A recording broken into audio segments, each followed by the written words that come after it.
The room is quiet tonight. Not the kind of quiet that feels empty, the other kind. The one that settles slowly, like dust in a place that's been lived in for a long time.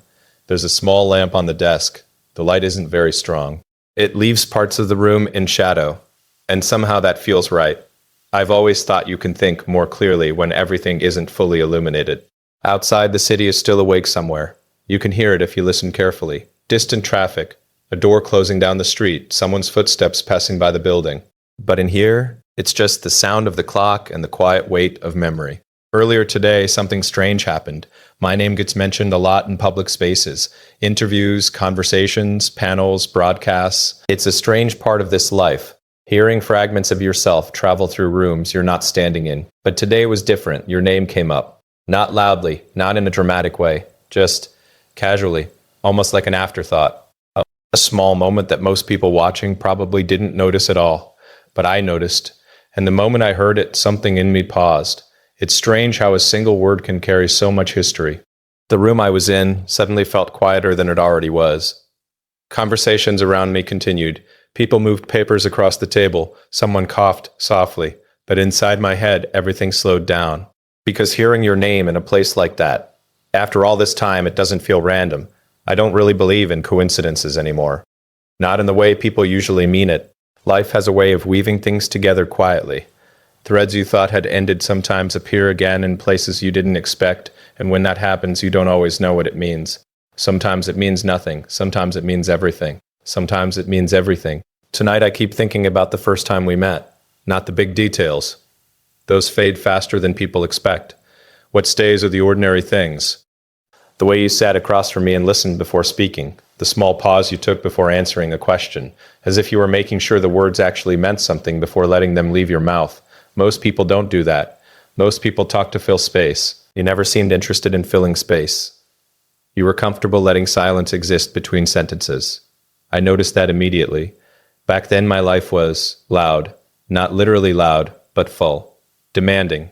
Not set nigh, but full. Demanding. Always moving. Every hour had somewhere it needed to go. Every day carried some kind of responsibility that refused to wait. When your world moves that quickly, people assume you stop noticing the quiet details. But the truth is the opposite. When everything around you moves fast, the small, still moments become almost impossible to ignore. You were one of those moments. I remember a particular evening. Nothing special about it on the surface. A small room, a window slightly open. The sound of wind touching the curtain. We weren't talking about anything important. At least not in the way people measure importance. Just ordinary things. Books you liked. A place you once visited. A song you couldn't quite remember the name of. But something about that conversation felt steady. It's hard to explain. There are people you meet who create intensity, energy, sparks, all the dramatic words people like to use when they talk about connection. But what I felt with you was different. It was quiet. The kind of quiet that doesn't make you nervous. The kind that makes you realize you've been holding tension in your shoulders without noticing, and suddenly you're not anymore. I didn't say that out loud, of course. Back then, I was still learning how to recognize certain things. Learning that calm can be more powerful than excitement. Learning that presence is more rare than attention. For a long time after we went our separate ways, I tried not to revisit those memories too often. Not because they were painful, but because they were honest. And honesty has a strange gravity. It pulls you back toward moments you thought you had already placed neatly in the past. The truth is, when people move on from each other, the outside world imagines something dramatic must have happened. A fight, a betrayal. Some clear dividing line where everything broke. But sometimes relationships don't end with explosions. Sometimes they end quietly. Two people standing at slightly different points in their lives. Two directions that slowly stop overlapping. At the time, I convinced myself that was all it was. And maybe that explanation was true. But time has a way of adding new layers to old memories. Years pass. You change. The way you see the world becomes more patient. You start understanding things that younger versions of yourself simply didn't have the perspective to recognize. I realized later that some of the best moments we had were the ones that barely looked like moments at all. The evening you fell asleep halfway through a conversation because the room was warm and the day had been long. The morning we sat at the table not saying much, just drinking coffee while the light slowly filled the kitchen. The way you used to tilt your head slightly when you were thinking about something difficult, as if you were trying to listen more carefully to your own thoughts. Those are the things that stayed. Not big declarations, not dramatic scenes, just small, human pieces of time. When people ask me now what I've learned about relationships, they expect complicated answers. They expect complicated answers, philosophies, strategies, some formula that explains how two lives can stay connected. But honestly, the answer feels simpler than that. You learn to recognize presence. You learn that someone sitting quietly beside you, fully there, fully listening, is rarer than almost anything else in the world. You taught me that. Not intentionally, just by being the way you were. Hearing your name earlier today didn't reopen anything dramatic. It didn't pull me backward.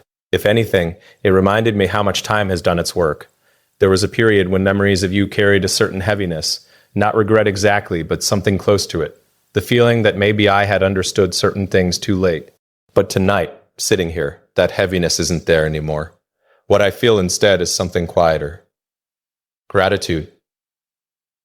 Because when I look back now, I realize you appeared in my life at a moment when I still needed to learn how to slow down enough to notice what mattered. You didn't stay forever, but you didn't need to. Some people arrive in your life not to remain, but to adjust the direction of how you see things. After you left, I began noticing small details more often. The way sunlight moves across a room during the afternoon. The sound of someone laughing in the next apartment. The strange comfort of sitting alone with a thought long enough for it to reveal what it's actually trying to say. Those habits stayed with me, even now, especially now. It's late. The lamp on the desk has started flickering slightly, the way old bulbs sometimes do when they're getting tired. I should probably turn it off soon, but before I do, I want to say something I never quite said properly before, not because it needs to reach you, just because sometimes truth deserves to exist somewhere, even if it's only spoken quietly in an empty room. You were never just a chat. After that ended, you were a moment of clarity.